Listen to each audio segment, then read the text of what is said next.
ہمارے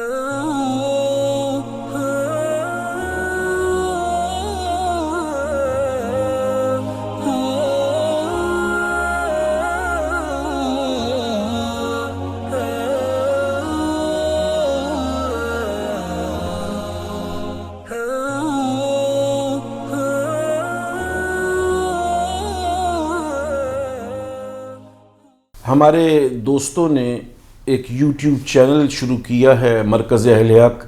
شیراملہ دروازہ لاہور کی خانقاہ سے،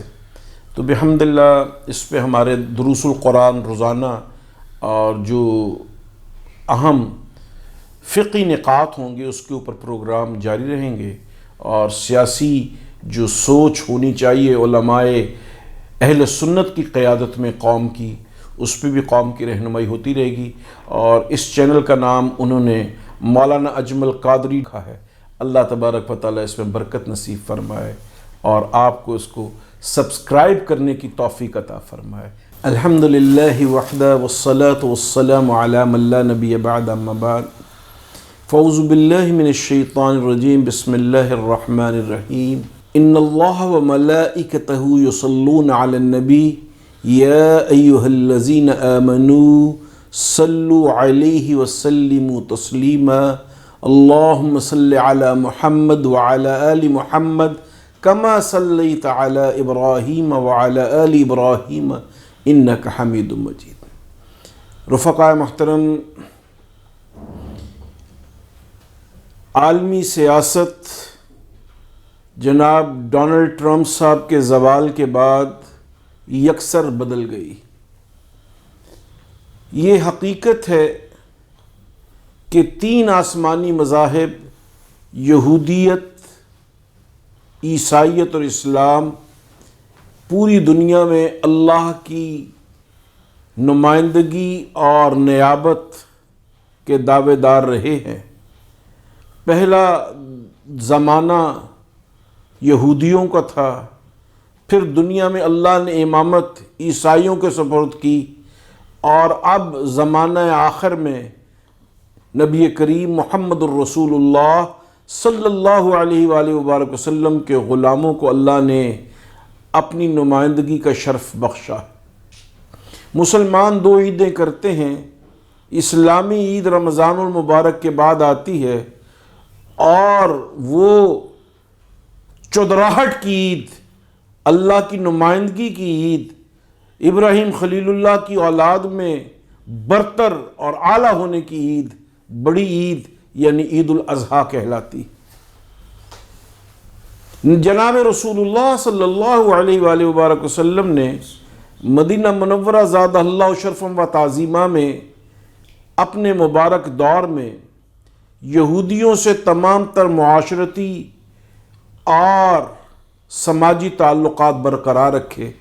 اور بہت سے صحابہ کرام علیہم الرضوان کے تعلقات سماجی اور کاروباری طور پر بھی یہودیوں کے ساتھ۔ میرے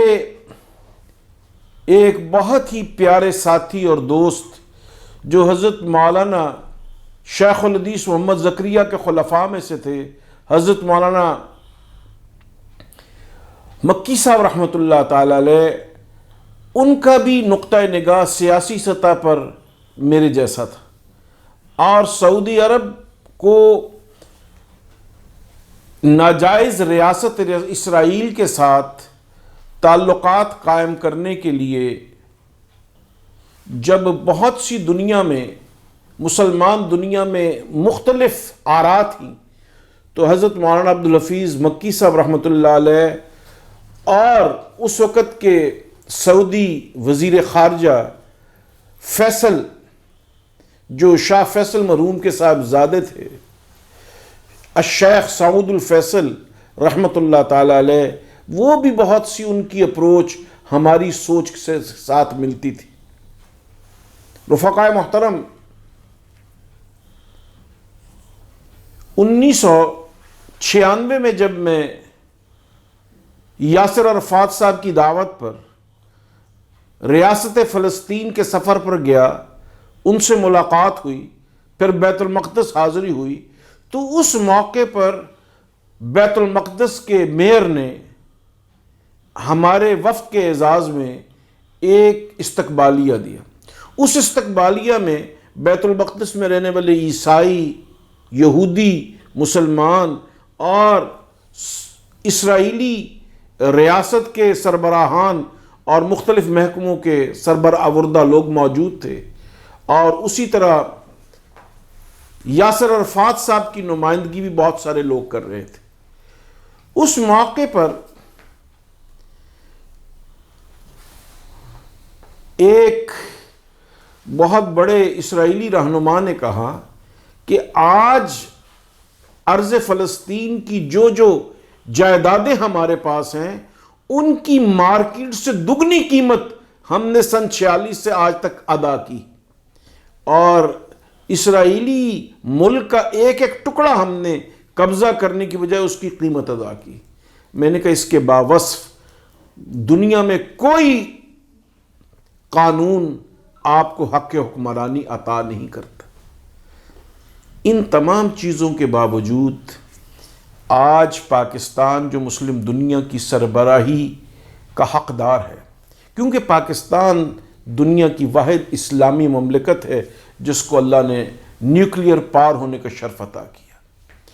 اب یہ احناف کا دور ہے، یہ اجمیوں کا دور ہے، عربوں کا حکومت کا زمانہ گزر گیا. اب ترکی کو 1923 کے بعد 2023 میں پوری مسلم دنیا کی امامت کا وہ کلیدی کردار ادا کرنا ہے جو ترکی حکومت کا حق ہے. اور ترکی اس وقت تک عالمی سیاست میں نامکمل ہے جب تک مسلمانان پاکستان اور علماء پاکستان کی اور پاکستان کی سیاسی اپروچ رکھنے والے علماء کو طیب اردگان کی معاونت حاصل نہ ہوگی. اس لیے رفقائے محترم، جمعیت علماء اسلام میں سے آج یہ صرف میرا ذہن نہیں ہے، یہ ذہن ہمارے دوست حضرت مولانا محمد شیرانی کا بھی ہے،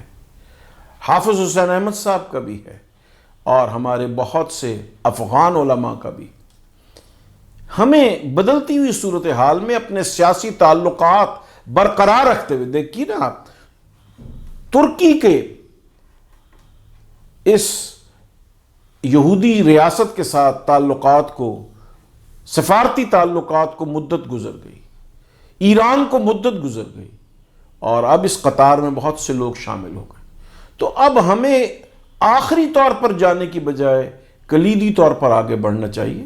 آج جو ہم فرٹیلائزر اپنی کھادوں کو، اپنی زمینوں کو دے رہے ہیں، اس میں سے 90% امپورٹڈ فرٹیلائزر وہ ہے جو اردن کے راستے آ رہا ہے اور اسرائیل میں مینوفیکچر ہو رہا. تو ہمارے جب تعلقات ہیں اور پاکستان کا بنا ہوا گھی وہاں پہ مقبول ہے، تو پھر ہمیں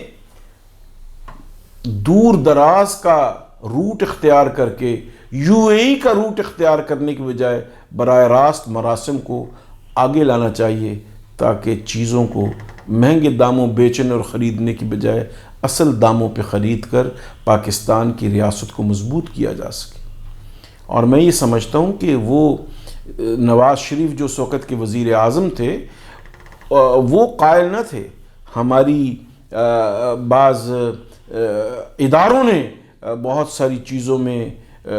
جناب نواز شریف صاحب کی رہنمائی کی تھی، اور اب عمران خان صاحب بھی جیسا کہ یو ٹرن لینے کے ماہر ہیں، اور میرے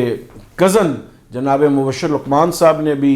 ایک اسرائیلی چینل کو جو انٹرویو دیا تھا، ان کے مندرجات سے کسی کو اختلاف نہیں ہو سکتا، اس لیے کہ وہ حقائق پر مبنی چیزیں تھیں. آج ہمیں بہت سارے انداز سے سیاست سے جذباتیت کو الگ کر کے حقیقت کے انداز سے آگے بڑھنا ہوگا. حق تعالی جل جلالہ پاکستان کے لوگوں کو صحیح معنوں میں آگے بڑھ کر جو ہماری خارجہ پالیسی ہے، اس کو جو پاکستان کے حقیقی مفادات ہیں اس پر آگے لے جانے کی رہنمائی فرمائیں. اور ہم انشاءاللہ فیبروری کے اینڈ میں آل پارٹیز کانفرنس اس معاملے پہ بلا رہے ہیں، اور اس پر پوری قوم کو یکجا ہو کر ایک